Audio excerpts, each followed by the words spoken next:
Hi, I'm Tracy Lynn Cox, and I'm happy to be here with you today, and welcome everyone. We're here live on my business page, and I hope to have lots of friends here with me as well as those acquaintances that I have. Today I'm putting it all out there, and it's all about facing your shadow, and I'm going to be telling my story. This is what I mean is how you can move from pain to peace, from withdrawal to vulnerability, and from fear to freedom.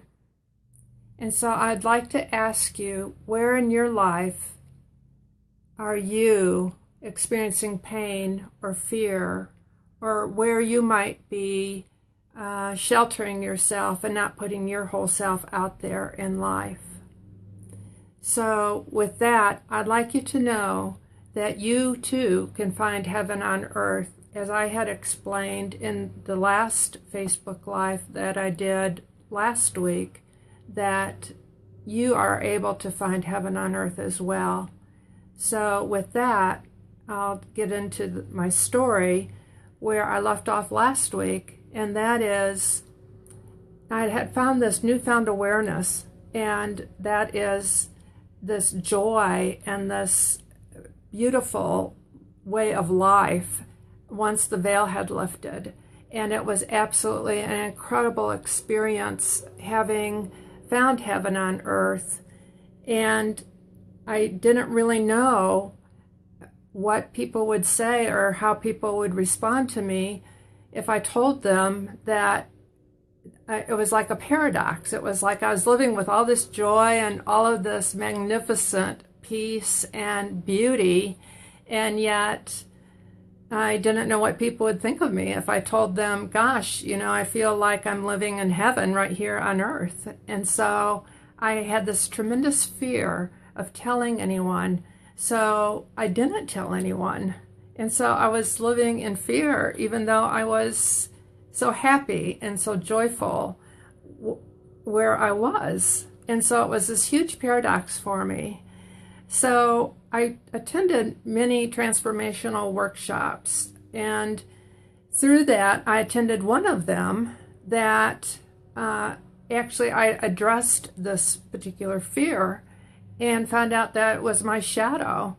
And the shadow was that if I told anybody about this wonderful experience that I had, that you might not understand it, or you might not comprehend it.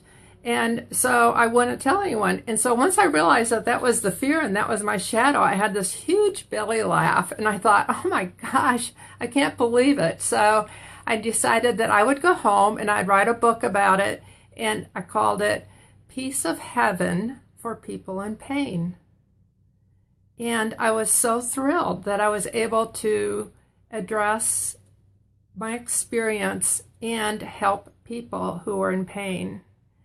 And I got it completely written. I had it professionally edited, and it was ready to be published in 2011.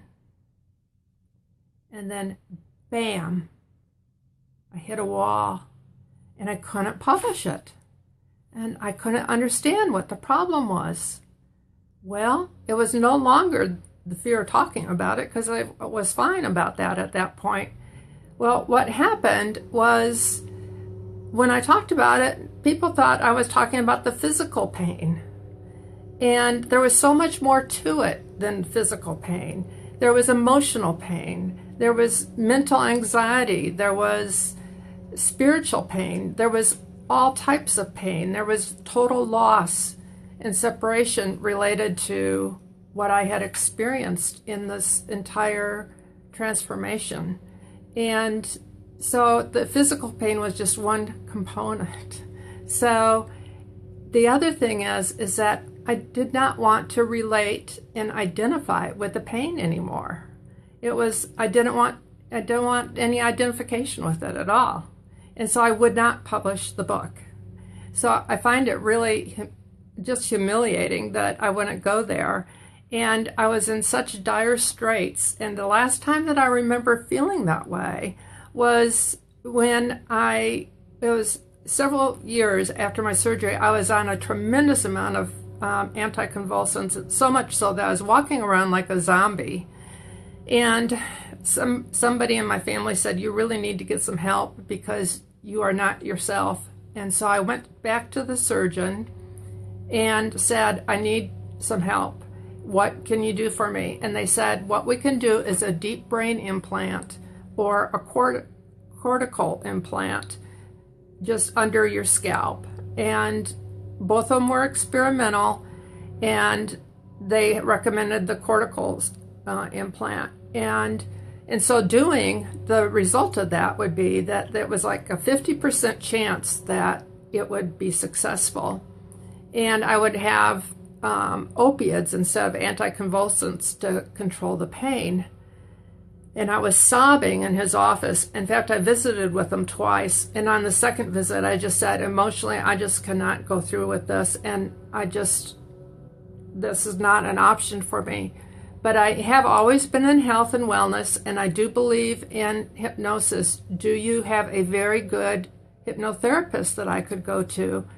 And he says, I have the doctor's doctor who the doctors see. So I will refer you to this person. And it was in Dallas, Texas. And I went to Dr. Kraselnik.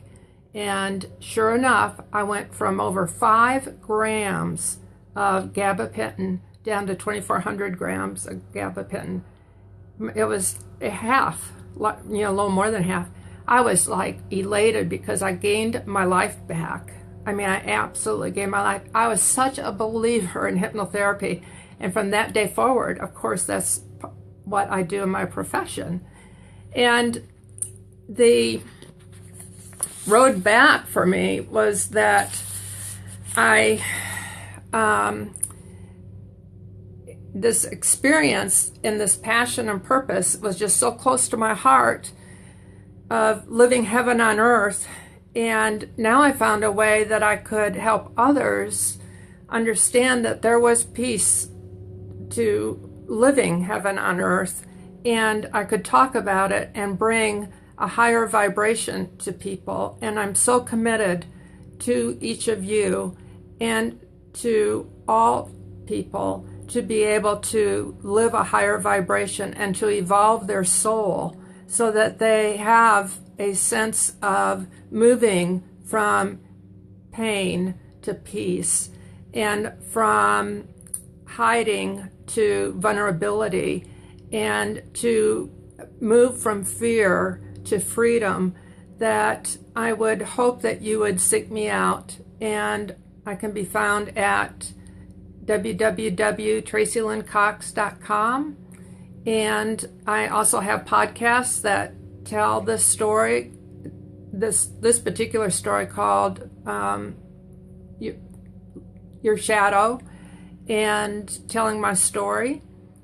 And I have additional podcasts. I'm doing podcasts on a regular basis. And I will see you next week for another story. And I enjoy you so much. And thank you for joining me. Take care. Blessings.